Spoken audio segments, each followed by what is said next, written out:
ಈ ಚಿತ್ರದಲ್ಲಿ ತೋರಿಸ್ತಿರೋ ಹಾಗೆ ನಿಮಗೂ ಕೂಡ ಈ ರೀತಿಯಾದ ಸ್ಕಿನ್ ಪ್ರಾಬ್ಲಮ್ ಇತ್ತು ಅಂದರೆ ಇದಕ್ಕೆ ಮಾಡರ್ನ್ ಸೈನ್ಸಲ್ಲಿ ಅರ್ಟಿಕೇರಿಯಾ ಅಂತಾರೆ, ಆಯುರ್ವೇದಿಕ್ ಭಾಷೆಯಲ್ಲಿ ಶೀತಪಿತ್ತ ಅಂತಾರೆ ಮಿತ್ರೆ. ಸಾಮಾನ್ಯವಾಗಿ ಇದು ಆಗಲಿಕ್ಕೆ ಮುಖ್ಯವಾದ ಕಾರಣ ರಕ್ತ ಕೆಟ್ಟು ಅಥವಾ ದೂಷಿತ ರಕ್ತ. ರಕ್ತ ಯಾವಾಗ ಕೆಡುತ್ತೆ, ಯಾವಾಗ ದೂಷಿತ ಆಗುತ್ತೆ ಅಂದರೆ ಯಾವಾಗ ನಮ್ಮ ಆಹಾರ ಪದ್ಧತಿ ಅಹಿತಕರವಾಗಿರುತ್ತೆ. ಅತಿಯಾದ ಟೀ ಕಾಫಿ, ಅತಿಯಾದ ಮದ್ಯಪಾನ ಇರ್ಬೋದು, ಅತಿಯಾದ ಪ್ಯಾಕ್ಡ್ ಫುಡ್ ಐಟಮ್ಸ್ ಇರ್ಬೋದು, ಎಣ್ಣೆಯಲ್ಲಿ ಕರೆದಿರುವಂಥದ್ದು ಇರ್ಬೋದು, ಏನಾದರೂ ಇರ್ಬೋದು, ಅಹಿತಕರ ಆಹಾರದಿಂದ ಆಗ್ತಾ ಇರುವಂಥ ಕಾರಣದಿಂದ ದೇಹದಲ್ಲಿ ರಕ್ತ ಅಶುದ್ಧ ಆಗುತ್ತೆ.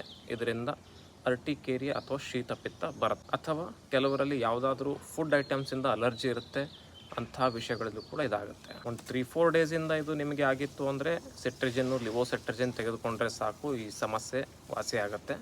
ತಿಂಗಳಾನುಗಟ್ಟಲೆ ಆಗ್ತಾಯಿತ್ತು ಅಂದರೆ ಖಂಡಿತವಾಗೂ ಇದಕ್ಕೆ ಆಯುರ್ವೇದಿಕ್ಕಲ್ಲಿ ಅದ್ಭುತವಾದ ಪರ್ಮನೆಂಟ್ ಕ್ಯೂರ್ ಮಾಡುವಂಥ ಚಿಕಿತ್ಸೆ ಇದೆ. ಕಂಡೀಷನ್ಸ್ ಸ್ವಲ್ಪ ಪಥ್ಯ ಮಾಡಬೇಕಾಗತ್ತೆ ಮತ್ತು ಬಹಳ ಅತಿಯಾಗಿತ್ತು ಅಂದರೆ ಪಂಚಕರ್ಮ ಚಿಕಿತ್ಸೆ ತೆಗೆದುಕೊಳ್ಬೇಕಾಗತ್ತೆ.